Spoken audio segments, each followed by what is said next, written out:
nañu delloo ci xel yi patriotisme dafa am lu mu signifier liñ fi wax yépp dégg naa ko mais bu ñu fàtte lan moo taxoon ñu jóg situation yi nag dafa am ñu ci dugg di ci profito teel naa leen wax ni Pastef mooy adversaire u Pastef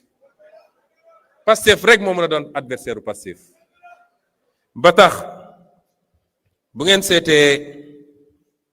am na ñoo xam ne newuñu sax ci biti nee nañu suñu biir la ñu nekk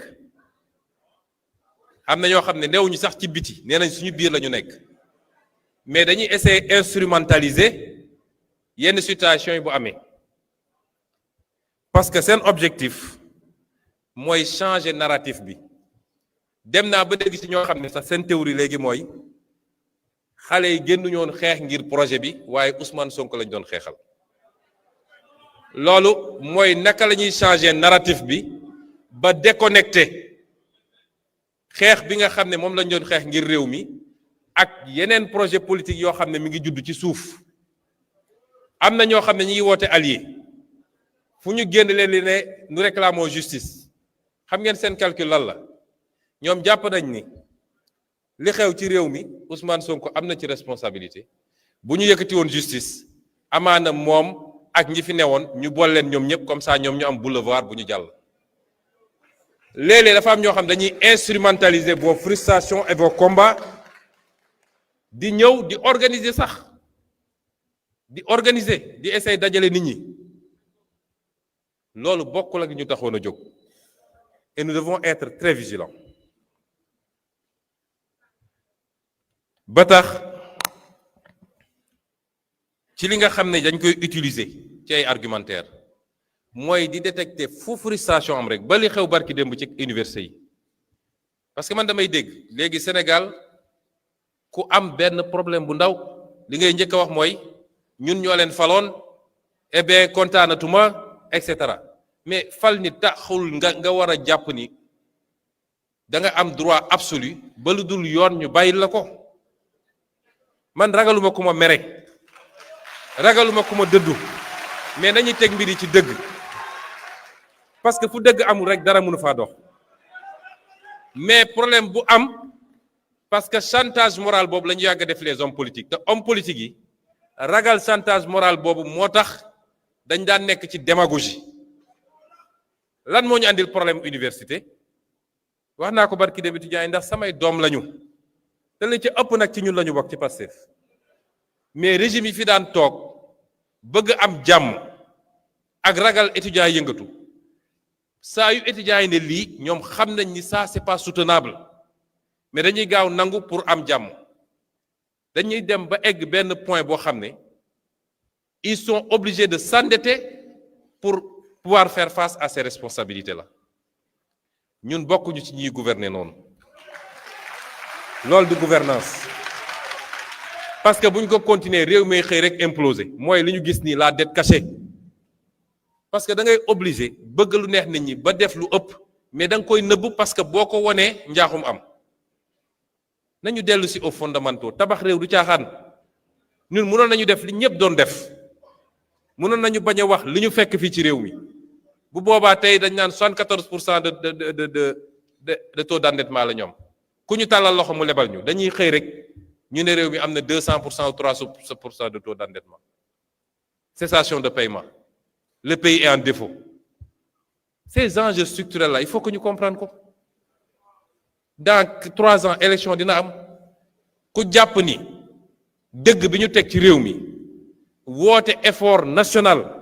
parce que dañu woote effort national ban réew moo tabaxu sans effort man gisaguma ko kenn ku nekk ci yéen guddi balaa muy tëdd na dugg YouTube mu xool révolution chinoise mu xool exemple Corée mu xool exemple Japon mu xool feneen ak feneen di nga xam ni ñii tey ñu naan ñu leen di jox exemple nan développé nañu ba ci ki waa ji li mu tudd léegi révolution française bu ñu la waxee fi ñu jaar ils ont sué le sang a coulé ils ont souffert des millions de morts famine am na fa parce que il fallait mu am une génération et rappelez-vous ce que je vous disais quand on était dans l'opposition il faut une masse critique de Sénégalais conscients ñu xam ni dañu war a ñefe pour que dans 10 ans ñu commencer gis, dans 5 ans 10 ans ñu commencer gis les fruits de ces efforts-là, mais que surtout nos enfants et nos petits-enfants trouvent notre Sénégal. Et pour cela,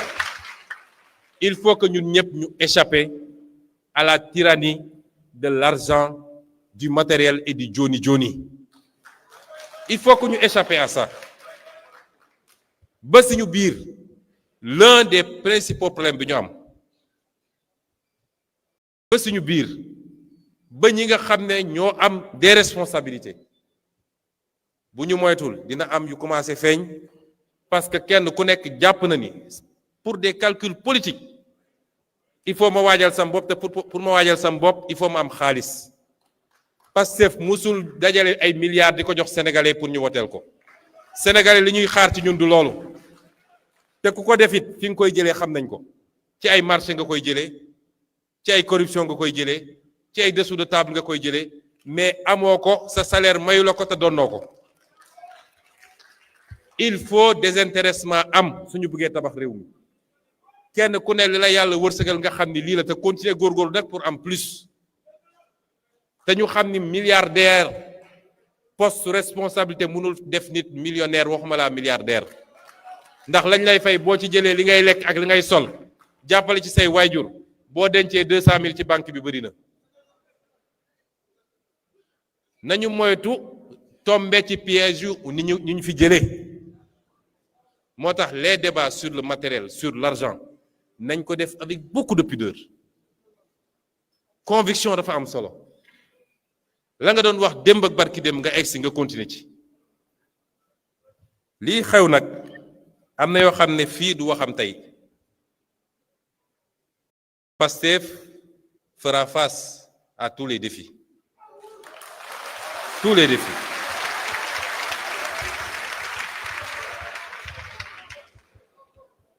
li ñu xam bëri na dañu ne woon tekk rek mais lu waay lal ak lu waay préparé xam nañ ko.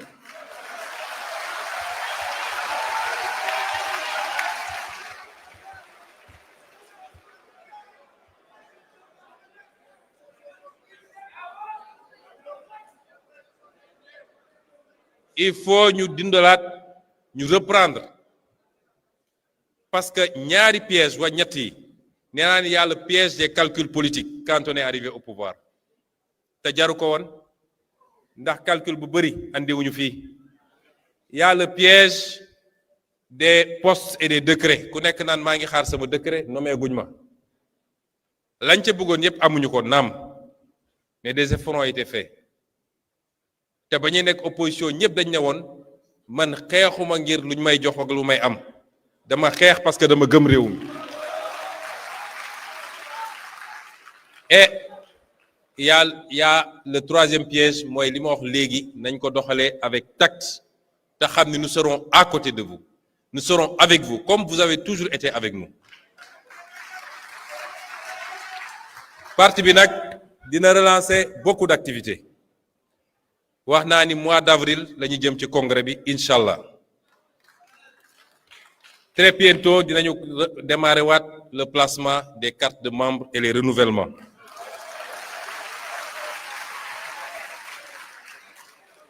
dinañu jublu it naa reprendre aussi les tournées nationales département bu ne loolu nag waa département yi ñoo koy organiser. barki démb l'honorable député Ismaïla Diallo nee na Koungheul pare na wala Guinguinéo donc xam naa ni fa la ñuy démarrer département bu ne dinaa ñëw ànd ak yéen ñaari fan wala ñetti fan su mu nee nekk ñu suyene département bi nemmeeku waxtaan gën a defaraat taxawaay bi jublu ci li ñu war a jublu.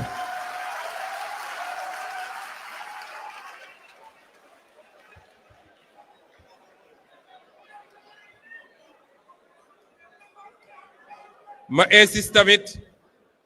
mu am lu ma ñaan rek waa Pastef parce que Pastef dafa am loo xam ne daf ñoo dab waaye du loolu mooy Pastef de dafa am loo xam ne junj naa ko keroog ci meeting bi waaye jotuma koo développé Pastef parti xam-xam la parti gis-gis la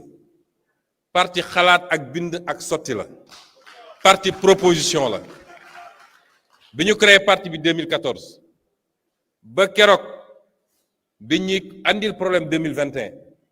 ci téere yi ñu bind ci suñu taxawaay assemblée ci conférence yi ñu def ci émission yi ñu def